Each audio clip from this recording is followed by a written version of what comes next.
On the wedding day, the groom ran away. I turned around and married his father instead. If I can't be a bride, then I'll be your bride. When he returned and saw me still in his house, he thought that I was stubbornly refusing to leave. He then brought out a girl who looked like an innocent white flower, claiming that she was his true love, and told me not to cling on to false hopes. I gave a slight smile and held the hand of the man beside me. Elder son, daughter-in-law, call me mom to listen, will you? I am Booth Group's daughter. Today was supposed to be the day I married Miller Group's son. The groom who should have appeared at the wedding was nowhere to be found. He ran away? I asked with a cold voice. The maid trembled as she recounted the story. My parents were furious as well. For this wedding, the Booths and the Millers had been preparing for months.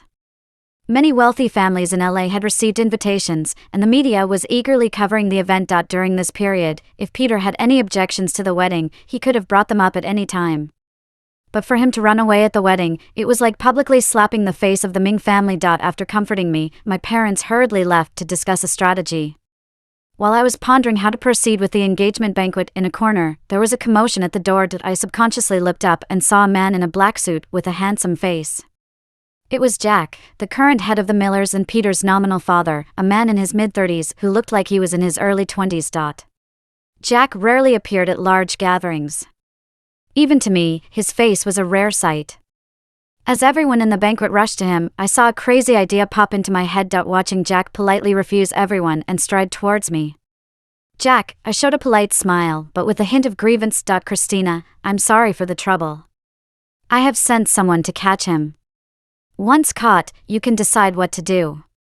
I will explain to everyone that the wedding is delayed, and all losses will be borne by the Millers. Jack spoke in his deep and melodious voice. It was indeed a perfect solution, but I had a better choice now. Jack, I have been engaged to the Millers since childhood, but the groom doesn't necessarily have to be Peter, I said without hesitation. What? The sudden change caught Jack off guard. After realizing it, his gaze turned profound. And who do you choose? I gave a sweet smile, then reached out my hand towards Jack without hesitation. Would you like to be my groom? Although Jack was Peter's nominal father, he was not his biological father. There were rumors that Jack was not capable and still unmarried. At the age of 25, he adopted a child. Peter. His incapability didn't bother me. With advancements in medicine nowadays, I believe any issues could be resolved. If not, being childless doesn't seem so bad. Jack looked at the girl with a bright smile and raised an eyebrow. Are you sure? Of course, I replied. Without hesitation, I held Jack's hand tightly. Compared to Peter, Jack was more than twice as handsome. Even if it didn't work out. Seeing his handsome face every day would be better than being cuckolded by Peter, the jerk. Jack gazed at the girl with a radiant smile. All right. They held hands firmly, and my heart trembled. The spotlight shifted at the wedding, with no need to change clothes. The snow-white and elegant wedding dress matched Jack's custom-made black suit perfectly, as if they were always meant to be the bride and groom. All the guests at the wedding were quite discerning. Peter's runaway was sudden and known to everyone present. The journalists were eager to capture the drama between the two powerful families. When they saw me escorting Jack onto the stage, many were surprised. They admired the direct replacement of the groom, considering it a bold move. The MC introduced the groom and bride professionally. Please exchange rings. Jack handed me the ring, and I reciprocated by giving him his ring. As I realized the ring was Peter's size, there was no time to make another. But it would suffice. After exchanging rings, came the groom's kiss to the bride. I couldn't help feeling nervous. Jack's public image was reserved, seldom attending events and never with a female companion. Would he be willing? As I pondered the impulsive decision I made, I felt a soft touch on my lips. Opening my eyes in disbelief, I saw Jack's flawless face. Sensing my surprise, Jack deepened the kiss by gently holding my head. I closed my eyes slowly, hearing the applause and blessings of the guests. My parents were unaware of my sudden choice, but they could only smile and accept the congratulations from others. They couldn't embarrass their daughter publicly. During the toasts, my mom grabbed my hand and led me into a room. My dad was already inside. What's going on, Christina? How did you end up with Jack suddenly? Because he is good looking. I don't even know how to explain my impulsive decision, I said with a thick skin. Good looking? My mom thought about Jack's face. Indeed, he was quite good looking. But he's over 10 years older than you. He's about to graduate from primary school, and you were just born. What's the big deal? Don't they say older men take care of women better? I retorted with a bold face. But they say he is not capable. My mom still frowned. Oh, this. As I struggled to come up with an excuse, someone knocked on the door. My mom opened the door, and there stood Jack, whether he had just arrived or been standing there for a while. My parents quickly put on a polite smile, as if they hadn't doubted him earlier. Is there something you need, Jack? He had a conversation with my parents, and within a short time, they no longer objected to our relationship. Instead, they approved of Jack wholeheartedly. Jack captured their approval. He was capable and had the means. My dad acknowledged Jack's abilities. Though he was a bit older, a man like him could protect his precious daughter. Peter, who escaped on the spot, wasn't fit for his daughter. After the wedding, I moved into Jack's grand mansion. This place was Jack's own residence, and it was my first visit there. The decor inside was simple, characterized by black, white, and gray colors. After a busy day of social engagements, I had picked up the scent of alcohol and sweat. Jack went to freshen up before me while I sat on the couch, resting. The sound of water was soothing, and through the frosted glass of the bathroom, I could vaguely see his silhouette. Embarrassed, I blushed and looked away. When the water stopped, I glanced back unintentionally. Jack emerged from the bathroom in a robe, the open collar revealing a strong chest and faint midsection. Abs, I was stunned. I didn't expect him to have such a great body. As he noticed my stare, Jack curved a faint smile. Christina, go take a bath. His deep, magnetic voice resonated. Realizing I had been staring at him, I shyly entered the bathroom, feeling his gaze burn into me. In a moment of forgetfulness, I realized I hadn't brought my clothes in. I had no choice but to gingerly crack open the bathroom door and peek out. Jack, I forgot my clothes. Could you pass them to me? They are in that bag on the couch, I requested. After a while, there was no reply from outside. Confused, I wondered if Jack had left. Just as I was about to inquire again, I heard a hoarse response. Sure. His voice carried a husky tone. Soon, there were footsteps and rustling of the bag from outside. In no time, Jack stood by the bathroom, handing me the clothes. Thank you, I said as I opened the door slightly and reached for the clothes. Closing the bathroom door, I inadvertently locked eyes with Jack, feeling his intense gaze. Seeing my intimate lingerie in my hand, my face turned crimson. I had asked him to pass the bag as a whole. After lingering in the bathroom for a while, I eventually had to step out. Summoning my courage, I pushed open the door and walked out. Jack was already in his pajamas, sitting on the bed, flipping through documents. When he saw me, he closed the file. When I saw that Jack's face showed no signs of joking, I breathed a sigh of relief. It just so happened that I had some serious matters to discuss with him. How do you plan to handle the situation with Peter? Seemingly anticipating my question, Jack handed me the information he had just looked over. Take a look.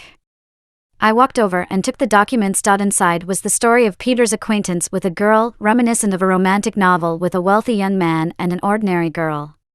Next to the girl's story, there was a sweet picture attached of her, looking like a pure white flower. These two had been through a series of tumultuous and romantic episodes without my knowledge, back and forth, until last night when the girl found out Peter was getting married. She tearfully called him. Heartbroken and filled with regret, Peter abandoned his soon-to-be wife and eloped with his girl late into the night. Well, if I wasn't that soon-to-be wife, I would have wished them well. But, unfortunately, I am that unlucky soon-to-be wife. Damn it, where were these two when they should have established their boundaries? According to the timestamps on the information, their tumultuous relationship had been going on for 2 months. Longer than the time spent planning the wedding. If Peter had just hinted at any of this, I wouldn't be this angry. Peter has now taken his young girlfriend and gone for a trip abroad. I've sent someone to bring him back. If you wish, we can forget about the wedding between us. Jack also noticed my anger and thought I was having second thoughts. But why would I regret? I lost trash and gained a treasure. This is simply my luck. We are married, I am your wife. Let's get the legal papers tomorrow. I'm very serious. Jack could see that my words were genuine, so he became serious too. You said Peter is at my disposal. Can you freeze his cards? I suddenly revealed a mischievous smile. As you wish. Good. I want you to freeze all his cards. Without funds, let's see how Peter and his sweetheart enjoy their trip abroad so comfortably. Jack could see my wicked sense of humor, and instead of stopping it, he inflamed it. From today, I will take control of all the funds under his name. Darling, what do you think? The sudden darling caught me off guard, and my face blushed unconsciously again. I think it's great. The more miserable he is, the happier I am. With the scoundrel taken care of, it was time for the next step. Let's rest then, Jack said, seeming genuinely tired, and switched off the light. The room was engulfed in darkness. I lay stiff on the bed, not daring to move. It was my first time dealing with marriage business. What should I do next?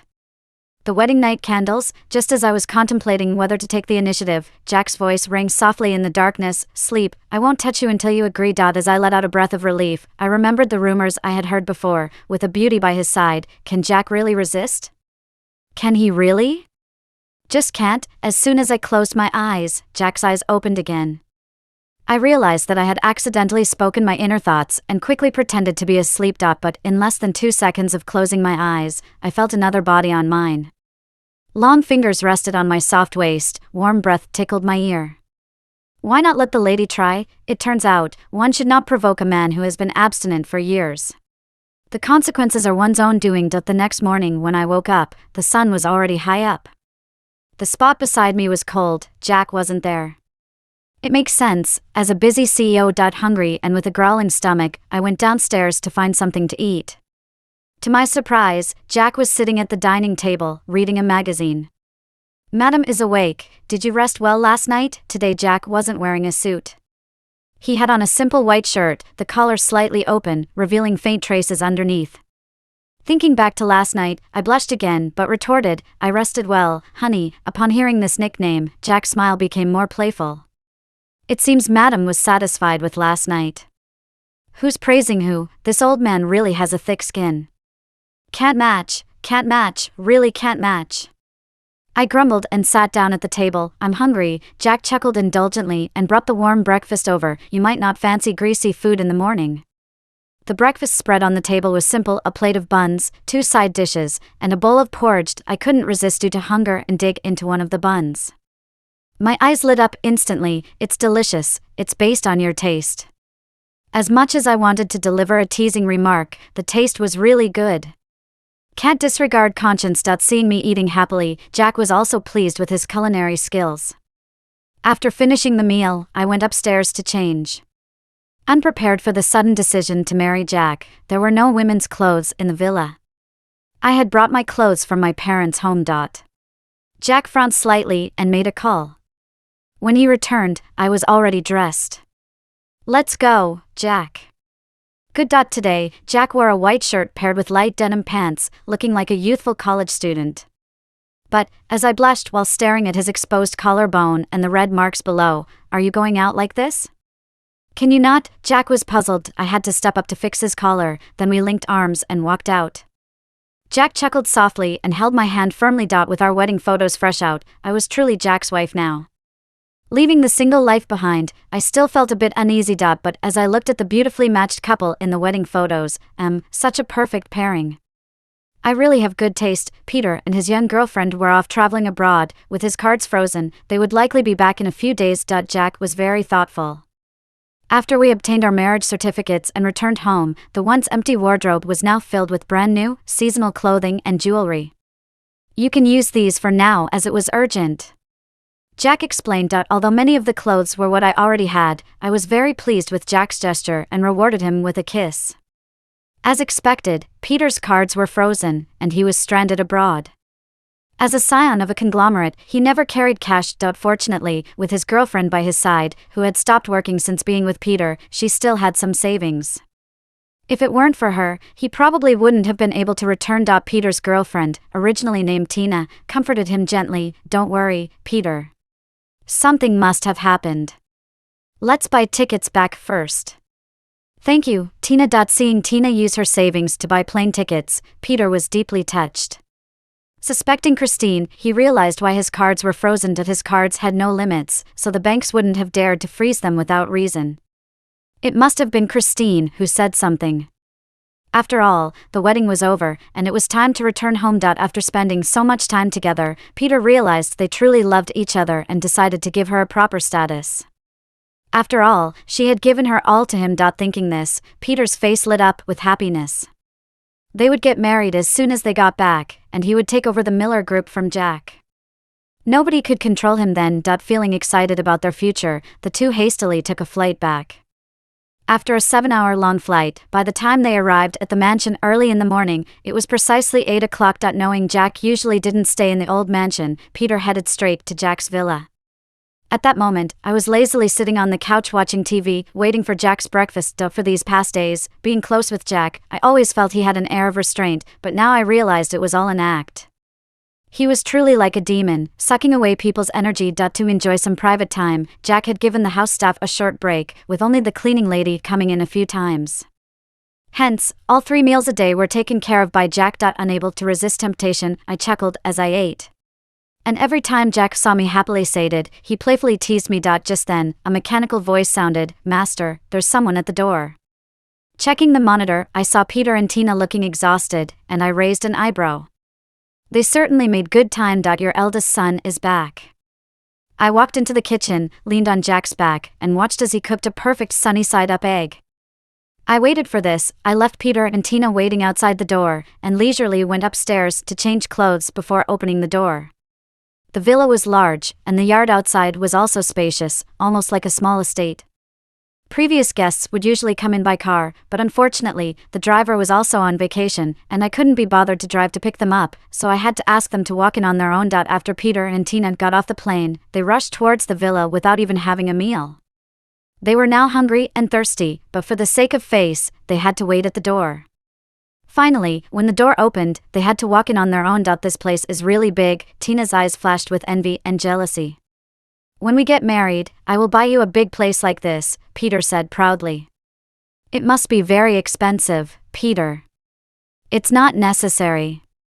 I'm happy as long as I can be with you no matter where we live," Tina said in a dependent manner, completely satisfying a man's ego. "What's the big deal? I'll buy you several villas in the future for you to choose to live in," Peter said boldly, but when he actually reached the door, he became somewhat hesitant. When Peter was a child, he didn't care much about Jack, who was nominally his father, but after seeing how Jack dealt with disobedient people, he became obedient. As he grew up, he had a deeper understanding of Jack's methods and became even more in awe of him. However, Jack rarely interfered in household affairs, which was why Peter dared to be so audacious as to flee from the wedding. He believed that Jack would never meddle in his affairs. And as the heir of the Yu family, Jack couldn't treat him the way he handled those people. With this in mind, Peter pumped himself up for courage. Dad, he pushed the door open, expecting to see Jack, but was instead greeted by an unexpected person. I flashed a friendly smile at Peter outside the door. "Hey, you, how did you get in here?" Peter instinctively took a step back. Behind him was Tina, who couldn't dodge in time and got stepped on, tears welling up in her eyes from the pain. Hearing Tina's voice, Peter hurried to check on her. "Are you okay, Tina?" "Honey, as long as you're okay." Tina, with a pained expression, weakly said. In front of me, Peter comforted Tina for a while and then exclaimed, "Christina, I didn't expect you to be so malicious. What did I do?" Bewildered, I had been standing still in the same spot the whole time. Where did he get the idea that I would entangle him? Had I been bothering him? I mentally reviewed all interactions between Peter and me, and I was sure that I hadn't. Must be Peter acting like a lunatic. "Christina, I know you and Peter were indeed engaged before, but you're not married yet. And I genuinely love him. Please just let us be together." Tina started acting, her eyes like faucets dripping water. She cried uncontrollably, making it seem like she had been greatly wronged. Peter felt sorry for her and turned away. "Mom." He squeezed out a word through clenched teeth. "Oh, my obedient son."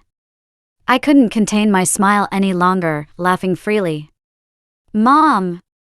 "Call me Mom. Come, son, here's a red envelope for you." It was a whimsically joyous moment. Peter was reluctant to take it. He, a young master, wasn't in need of that money. Jack calmly said, "Take it, don't throw it." Jack, who was on my side, greatly crushed Peter's spirits. As Christina's husband, he should rightly call her Mom. Peter reluctantly took the envelope, biting down hard, and said, "Thank you, Mom." In handling Peter, it was now Tina's turn. "Oh, is this my future daughter-in-law?" Peter had a look in his eyes. Although Tina's small face was indeed quite attractive, with fair skin and watery eyes, her figure was as flat as a washboard. Perhaps to maintain the image of a pitiful little white flower, she was still wearing a white dress today, which made her look delicate and harmless. But the greed in her eyes since entering the yard couldn't be concealed. This person is definitely not to be underestimated. Only Peter, this silly narcissist, couldn't see it, believing that Tina truly loved him. "Hello, I'm Tina." Tina paused, unable to bring herself to call the girl in front of her who looked even younger than herself Mom. "Oh. Tina, not bad, not bad." Without minding, leaving behind a sentence, he sat back at the dining table to eat. It was time for Jack to step in. Jack immediately understood and wiped his mouth. "What do you want?" As soon as the topic of the mission was mentioned, Peter immediately ignored the previous humiliation and asked, "Dad, why is my card frozen?" "What about the car and house under my name?" Speaking of this, Peter remembered that he wanted to drive his luxury car from the airport, but ended up taking a taxi all the way here. The smell inside the car, the previous passengers unknown to him, made his face turn green. "Why, don't you know?" Jack's demeanor instantly changed, his tone stern, exuding an air of dominance. "You suddenly run away from the wedding. Do you know what kind of impact it will have on the Booths and the Millers? Can you bear the consequences?" Peter, terrified, couldn't help but want to kneel and beg for forgiveness, but thinking about Tina beside him and for the sake of his own image, he restrained himself. I just don't like her. What's wrong with wanting to be with the person I love?" Seeing Peter looking as if he was in the right, I sneered, "Don't make this so simple. It's fine if you don't like me, but we have been together for a while now. The wedding wasn't yesterday. If you didn't like me, you could have said earlier. Running away from the wedding the day before, without telling anyone, you are putting the face of the Booths on the ground. Peter marrying me, the only daughter of the Booth group, corresponds to him having the support of my family, which solidifies his position as the heir. Otherwise, with so many talented and capable children in the Yu family, why should he have the privilege?" After I finished speaking, Jack looked at Peter. "Do you understand?" Peter hesitated, unable to utter any more self-righteous words. In fact, he was just foolish. Spoiled since childhood, no matter what mistake he made, everyone overlooked it because he was the young master of the Yu family. This led to him acting recklessly, doing whatever he wanted without considering the consequences. "I know I was wrong. I won't dare to do it again." "Do you still want a future?" Jack's icy gaze swept over. Peter realized, "No, there's no future. Do you want to be with her?" She naturally referred to Tina. "Yes, Dad, I love her. I can't imagine not being able to marry her in the future. I want to marry her." Peter immediately became earnest. "Uncle Jack, Peter and I truly love each other. I really love him," Tina said, her eyes shyly looking at Jack. I looked disdainful. As a woman, I naturally understood what that look in her eyes meant. This woman is not to be underestimated. But it was not my place to intervene at that moment. "All right, but if you want to be with her, you have to give up your position as the heir to the Miller Group, and everything I have given you will be taken back." "I won't support a useless person," Jack said. Regardless of Tina's background, a Miller Group heir could not marry an ordinary woman. Unless Peter has the same abilities as Jack to protect his wife. Otherwise, no. Peter, in his 20s, is still as naive as a teenager, and everything he has is given by Jack. Dad. Peter couldn't believe it. Just because he wants to marry the woman he loves, does he have to pay such a high price? "Peter, After hearing Jack's words, Tina was also taken aback. How can this be? She approached Peter in the first place, acting in front of him, just to marry into the Millers, living a life of wealth and luxury without worrying about money. If Peter really agreed, all the houses, cars, and money would be gone, then why would she marry him? It's better to let Peter stay with the Yu family. As long as she can control him, she can have as much money as she wants in the future. But before she could advise him, Peter earnestly held her hand. "Tina, don't worry, I will never let you go back to your past hardships." The next second, turning to Jack, he replied, "Okay. I promise you. From now on, I am no longer your son, the heir of the Miller Group. Can I marry Tina now?" "No." Tina's heart ached, but she could only pretend to be moved. Peter, you don't have to do this for me, you are already the young master of the Millers, with an unlimited future. Tina, you don't need to persuade me anymore, I know what this decision I made represents. If I promise to marry you, then I will definitely marry you. You can trust me, I can make you live a good life with my own hands. Despite Peter facing obstacles everywhere, Jack and I had already left for our honeymoon in Hawaii. Sunshine, beach, here I come. I had bought 2 bikinis, planning to have a good time at the beach. Jack saw the 2 barely covering half of my body on the bikini sets I held. He raised an eyebrow. Are you sure about wearing that? Yes, isn't it good? I see other people wearing it like this. I carefully chose them for a long time. Unnoticed by me, there was something off in his tone. I was very happy, gesturing with the bikinis in my hands. You should try one first. Deal. I agreed enthusiastically, but when I tried on one of the bikinis in the room, I felt a bit shy. It was a light purple bikini, making my skin look even fairer, giving off a pure and elegant vibe. Looking at myself in the mirror, I couldn't help but feel proud. I never imagined I would walk this route. Isn't this pure? Simply innocent. Wow, Jack is so lucky. I walked out of the room, and as expected, Jack couldn't take his eyes off me. He couldn't even blink. How do I look? I proudly spun around in front of him. Let's go out and play. Just as I was about to open the door to go out skipping and jumping, my arm was grabbed. With a tug from Jack, I was pulled into his arms. Jack had changed into swim trunks by now, his shirtless body showing off his gorgeous chest and abs. As I lay on top of him, my face couldn't help but blush. What are you doing? I found the way Jack looked at me very beautiful, so it's better not to go out today. I don't want others to see Jack looking at me like this. Jack reached out and brushed the stray hair from my ear, his deep and magnetic voice causing my heart to beat faster. So, what do you want to do?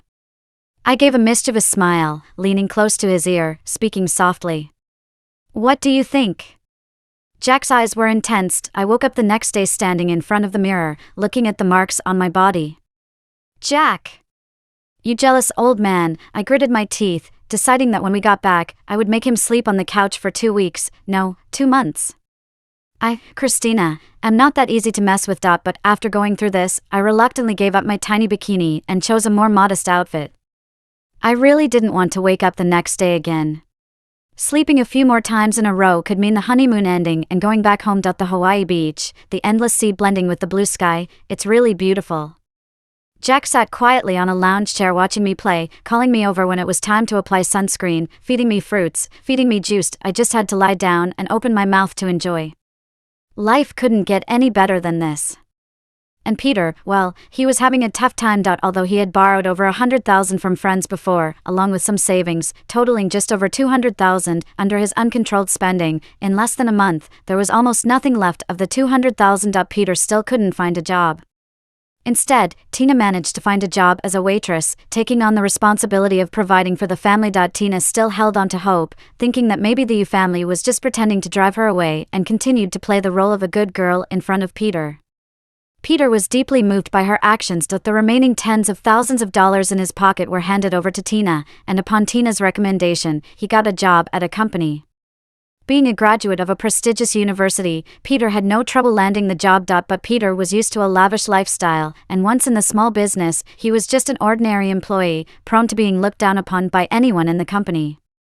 He couldn't take it. 3 days after starting, he got into a fight with his supervisor. He lost tens of thousands of dollars and was honorably dismissed. Peter, you really need to control your temper. If you keep going like this, how will we manage in the future? After finally saving up some tens of thousands of dollars, having it all wasted in an instant was unacceptable. Tina felt very frustrated, but she had to swallow her anger, patiently soothing Peter. I know it's not your fault, but with no money and influence, we can only endure it little by little. Peter, I don't want this either, who let him boss me around? Saying I'm spineless. Peter muttered with his head lowered, like a child who had done something wrong. After these days of experience, he realized that without being the miller's young master, nobody cared about him.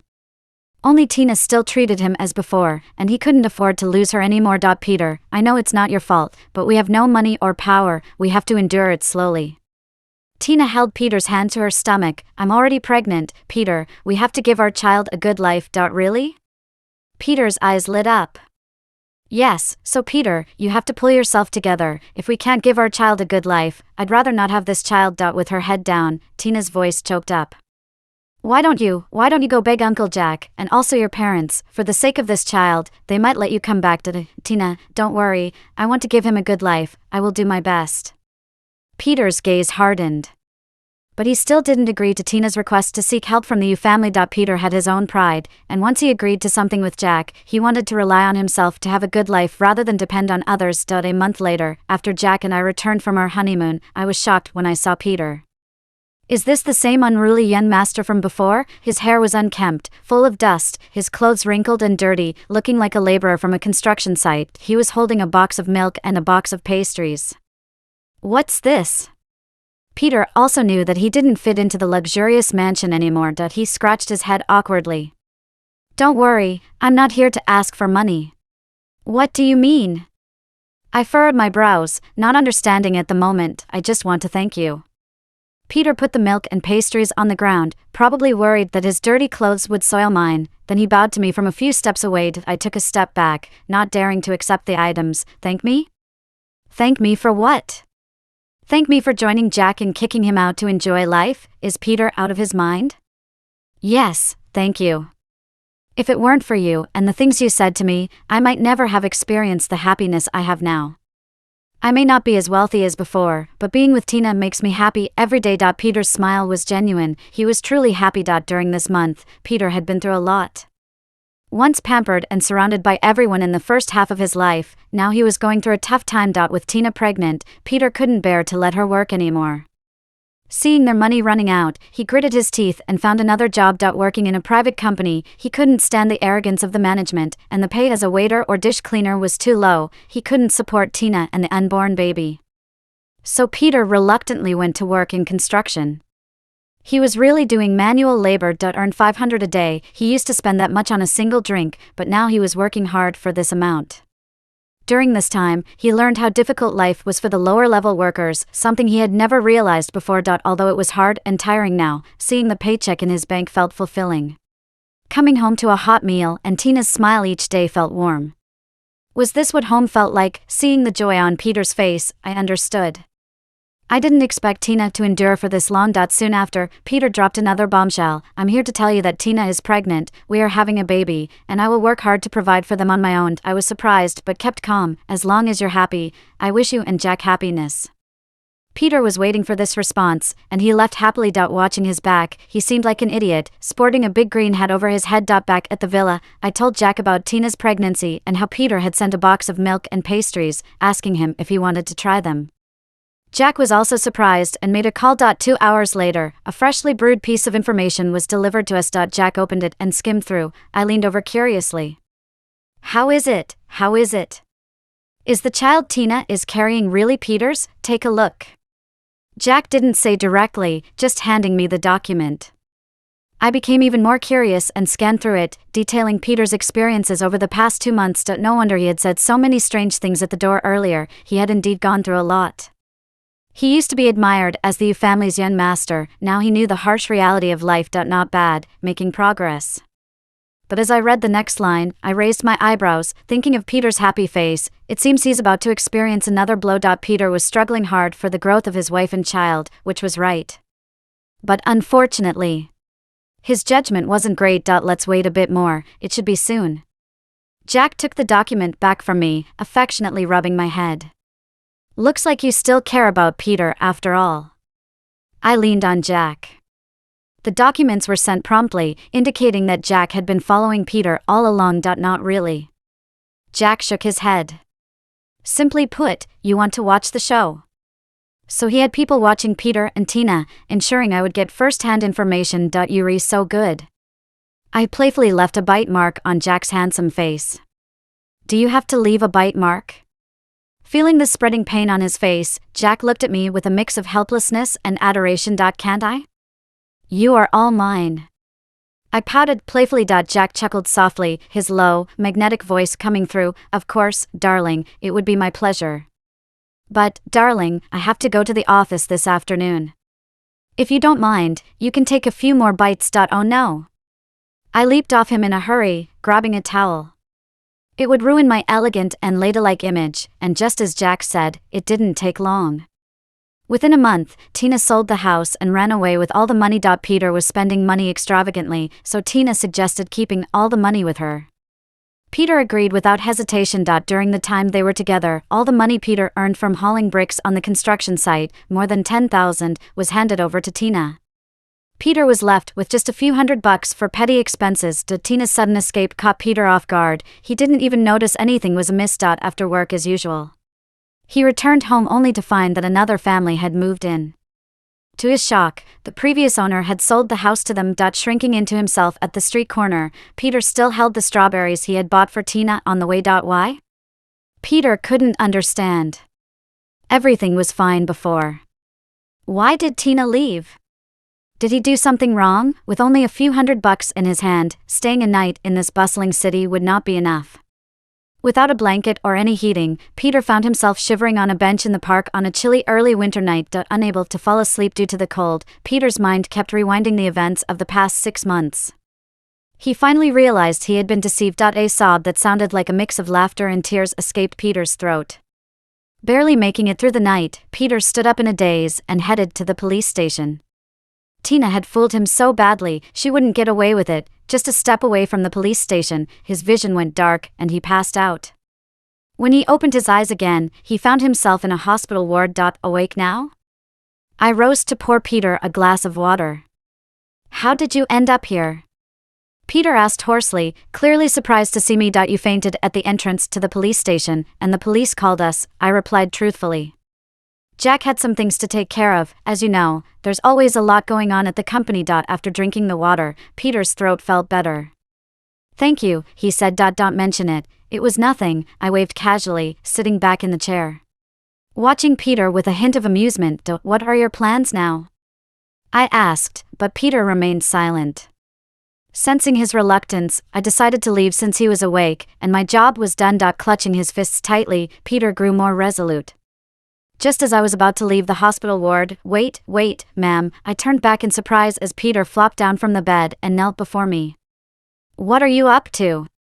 I asked knowingly. I want to ask you, it was my fault before, I was blind.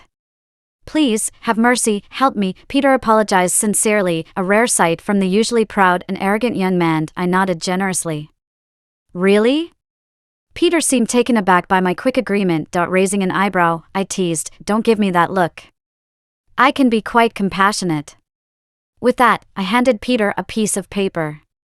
Here, this is the reason your girlfriend left. Grabbing it eagerly, Peter examined it closely, not missing a single word.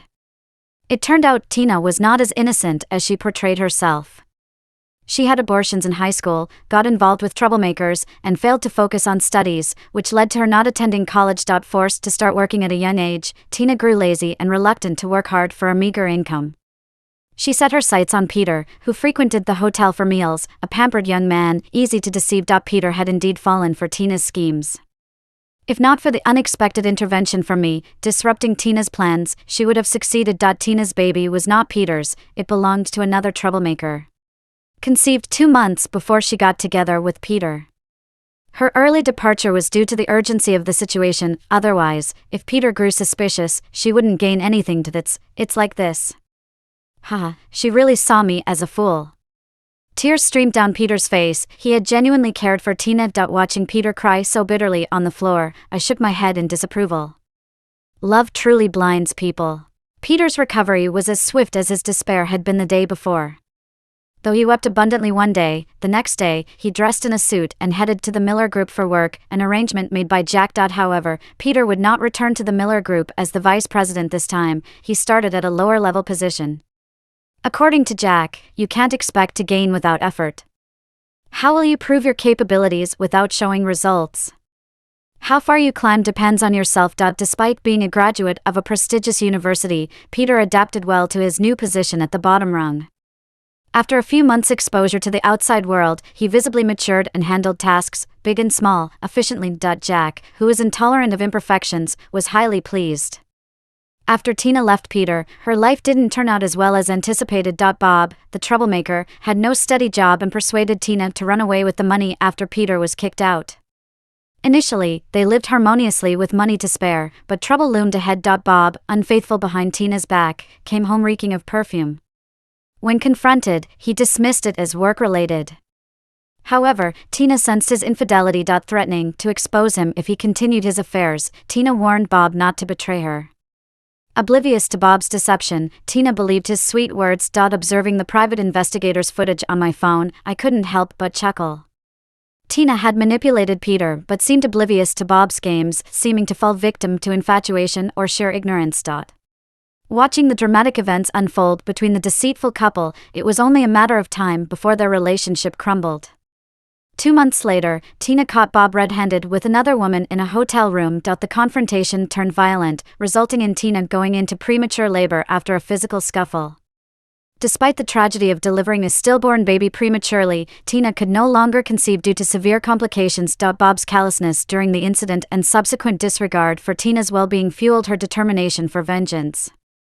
She vowed to haunt Bob until their paths crossed no more. Sharing the details of Tina's plight with Peter, I noticed him engrossed in a major project, working relentlessly for 2 days and nights. Peter had voluntarily relinquished his inheritance as the Miller Group heir for the sake of Tina, a sacrifice that restricted his return to the top position. Now facing competition with other scions, Peter had to prove his worth and climbed the corporate ladder on his merits. Peter raised his head from a pile of documents and saw the name Tina written on the paper, feeling a sense of déjà vu. When he first realized he had been deceived by Tina, the feeling of wanting to die now seemed somewhat ridiculous in retrospect. He acknowledged his own immaturity at that time. However, seeing Tina's current situation, a hint of schadenfreude couldn't help but rise in his heart. Serves her right for messing with people's feelings, but he also felt grateful to Tina. If it weren't for this experience with her, he would have never grown up. Peter let out a relieved smile. Thanks, Mom. You don't have to show me anything related to her anymore. I don't care about her anymore. Exactly, I gave him a thumbs up.